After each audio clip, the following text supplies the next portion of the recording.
Maana yake nani anaokoa? Ni Mungu, si ndio? Hakuna jina waliopewa wanadamu kuokolewa kwalo isipokuwa jina la nani? La Yesu Kristo wa Nazareth. Sio kama alisemwavyo kitabuni, tunamtaja Yesu ambaye ni halisi. Kwa hiyo Bwana ndio wokovu wako. Kuna hakuna hatari itakayokuweza. Hakuna hatari. Hautoangamizwa na chochote. Hawanielewi hawa watu. Amen. Sikiliza, ukishaanza kukubali ndani ya moyo wako kwamba Bwana ni nuru yangu na ni wokovu wangu, maana yake unaanza kuishi kwenye himaya yake yeye Mungu.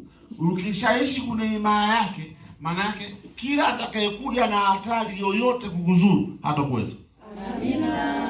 Iwe mchana, iwe usiku, iwe asubuhi, iwe jioni, utakuwa wewe uko salama.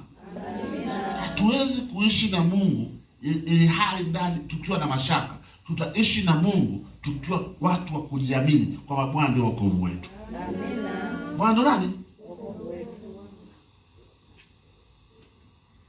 Kwa watoto wako, kwenye biashara yako, kwenye maono yako, kwenye huduma yako, yeye ndio wokovu. Sikiliza nikwambie, tunakwenda kufanya makubwa, mwanzo kwa makubwa. Na makubwa yanatakiwa yaanzie sasa. Sasa. Mimi ninavyovikataa ndani ya kanisa, na vikataa vitu viwili. Nakataa magonjwa kwa nguvu zote kwa jina la Yesu.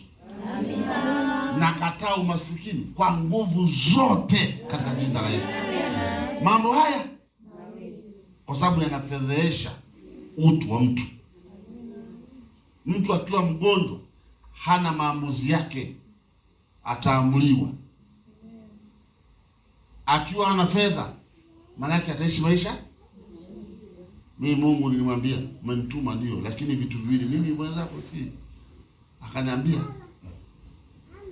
nikamwambia sasa Bwana, ndugu zangu ni maskini. Yaani unatetea ndugu zako ambao hujakutana nao. Unaona? Yaani hujawahi, lakini naanza kuuliza maswali. Bwana akawe wokovu kwenye maisha yako. Amina. Bwana akawe wokovu kwenye nyumba yako. Amina. Bwana akawe wokovu kwenye biashara yako. Amina. Bwana akawe wokovu kwenye familia yako. Amina.